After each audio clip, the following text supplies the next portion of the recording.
So, good afternoon, good morning, good evening, good night, wherever you may be. It is I, Mrs. Ty, also known as I'm Not a Poet, I Just Think a Lot.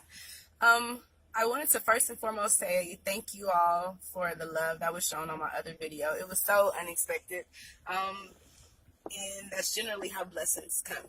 I just wanted to share right now that it continues to come to me over and over and over again that we out here trying to fix everybody else. Stop and focus on fixing yourself, right? If you insist upon seeing that everyone and everything around you in the world has an issue and needs to be fixed, but you just might be the problem. And I say that because until I began to focus on my behaviors and who I was and why I responded to situations, people, activities, circumstances with the same repetitive behaviors over and over and over again, I was not on a path to be honest with myself or on a path that allowed me to truly know that it was time for me to change. The problem wasn't anybody else. The problem was me. The issues a lot of time were subconscious behaviors that I myself were not even aware that I was displaying.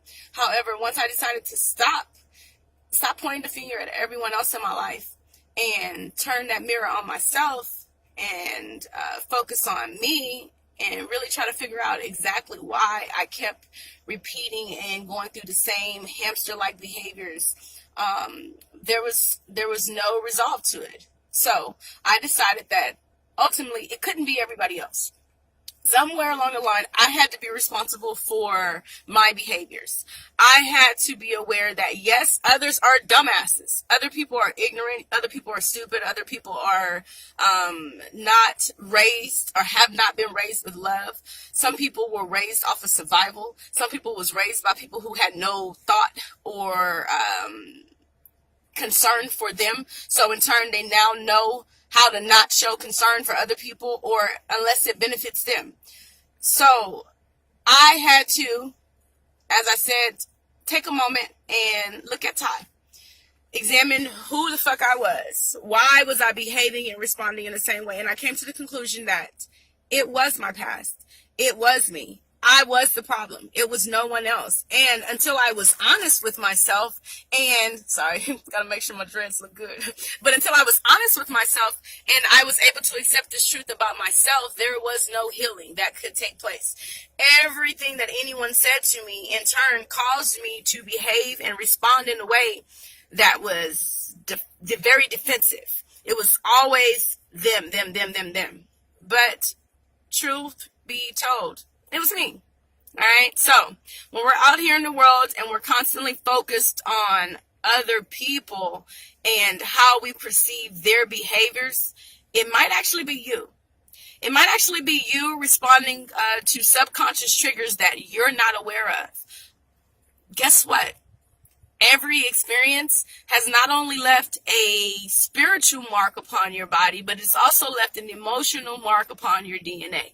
It's left a physical presence also in the way in which you responded. So if you tensed up, if you had a habit of fucking with fuck boys and fuck boys have a habit of telling you fuck shit, so now every time you hear some shit that sound like fuck shit coming from a nigga mouth, even if it ain't on that fuck shit, it sound like fuck shit. So your face have a tendency of going like this. But truth be told, that ain't even got nothing to do with that person. That is your ingrained and now response or natural response to fuck boy or fuck girl behaviors. So stop for a moment. Stop, examine you. Don't try to save anyone else before you focus on saving yourself. Because it was, once again, not until I was honest with myself regarding who I was, where I had been in my life, the things that I had been going through, the things that had been done to me, the things that I had done to myself. I was of no benefit to anyone else. I was of no benefit to myself. I was on a hamster wheel of repetitive behaviors. And guess what? I had to get off. And it was not until, once again, that I decided to save myself that I could go out and try to save anybody else.